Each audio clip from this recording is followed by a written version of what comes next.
मी या प्रस्तावाचा अभिनंदन करण्याकरता आणि सरकारचा आभार मानण्याकरता इथे उभं झालेलं आहे. मागे 260च्या प्रस्तावामध्ये ज्यावेळेस प्रवीण दरेकर असतील, प्रसाद लाडजी असतील, निरंजन डावकरे असतील, श्रीकांत भारती असतील किंवा सदाभाऊ खोट असणार किंवा इथे बसलेले सगळे सत्तापक्षातले आमदारांचे जे भाषणं झाले त्यानंतर विरोधी पक्षाकडनं अनेक टीका आमच्यावर झाल्या की तुम्ही देवेंद्र फडणवीसांच्या बद्दल, माननीय मुख्यमंत्र्यांबद्दल इतकं बोलता जसं की तुम्ही त्यांचा पोवाडाच वाजवत आहे. अंबादास दानवेजी विरोधी पक्षनेते यांनी तर म्हटलं की तुम्ही देवेंद्रजींची आरतीच गाता, अशा प्रकारचे तुमच्या सर्वांचे भाषण आहेत.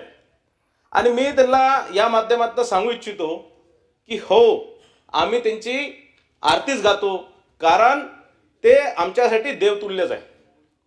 आणि ज्या प्रकारे मागच्या 10 वर्षापासून सातत्याने या महाराष्ट्राला प्रगतीच्या शिखरावर नेण्याचं काम त्यांनी केलं, ज्या प्रकारे या महाराष्ट्राच्या शेतकऱ्यांना न्याय देण्याचं काम त्यांनी केलं, ज्या प्रकारे या महाराष्ट्राच्या जनतेच्या पाठीशी खंबीरपणे उभे राहून या महाराष्ट्राला देशात नंबर 1चं राज्य करण्याचं जे त्यांनी काम केलेलं आहे, आणि म्हणून आम्ही त्यांची देव माणूस म्हणून आरती करू. मला हे माहीत नाही की देवेंद्र फडणवीस हे देव आहे की नाही आहे, पण ते देव माणूस 100% आहे हे इथे बसलेल्या प्रत्येक सदस्य किंवा महाराष्ट्रातल्या प्रत्येक जनतेला हे कबूल करावंच लागणार. आणि निश्चितच यावर अनेक विषय जे मागील 10 वर्षापासून आदरणीय देवेंद्र भाऊ यांचं जे कार्य आहे, जे त्यांची निस्वार्थ सेवा आहे आणि त्यांचं राज्य कारभारावरती जे प्रगल्भ आकलन आहे, हे सर्व पाहता त्यांनी महाराष्ट्राच्या विकासासाठी जे अपार योगदान दिलेलं आहे, त्यामुळे ते खरं अर्थाने देवतुल्य आहे. त्यांची स्तुती ही आरती नाही, ती आमच्या कृतज्ञ व्यक्त करण्याचं माध्यम आहे. गेल्या 10 वर्षात म्हणजे 2014 ते 2019 मुख्यमंत्री असताना अनेक विकास कामं, जलयुक्त शिवार असणार, गाळमुक्त धरण, गाळयुक्त शिवार असणार किंवा अनेक शेतकऱ्यांना सुखावणारे दुष्काळी भागातील शेतकऱ्यांना मदत करणं असणार, अतिवृष्टीमध्ये नुकसान झालेल्या शेतकऱ्यांना मदत करणं असणार किंवा ओबीसीचं मंत्रालय स्थापित करणं असणार किंवा या महाराष्ट्रातील 65% ओबीसीला न्याय देण्याचं काम असणार, या महाराष्ट्रातील अनुसूचित जाती जमातींना न्याय देण्याचं काम असणार, ते सातत्याने करत आहे. आणि निश्चितच त्यांच्याबद्दल काही बोलणं किंवा त्यांची तारीफ करणं हे निश्चितच आमचं कृतज्ञता व्यक्त करण्याचं हा आमचं काम आहे. त्यांच्या कार्यक्षमतेमुळे महाराष्ट्र मोठ्या प्रमाणात विकास प्रकल्प आले आणि राबवले सुद्धा गेले. कारण आपण जर आज मुंबईमध्ये बघतो, कोस्टल रोड बघणार, मेट्रो 1, 2, 3 फेज बघणार किंवा अनेक विकास कामं जर बघितले संपूर्ण महाराष्ट्रात, नागपूर मुंबई समृद्धी एक्सप्रेस हायवे असणार किंवा अनेक जे विकास कामं जर बघितले या महाराष्ट्रामध्ये, तर ते त्यांच्या कार्यक्षमतेमुळेच आतापर्यंत पार झाले.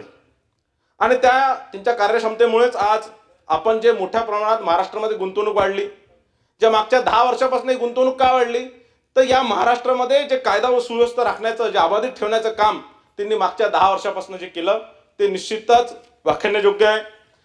त्यांचं आता याच्यात काही विरोधक म्हणतील की मागच्या 10 वर्षात 2.5 वर्ष ते विरोधी पक्ष नेते होते किंवा विरोधी पक्षात होते, मग त्यांचं काय योगदान?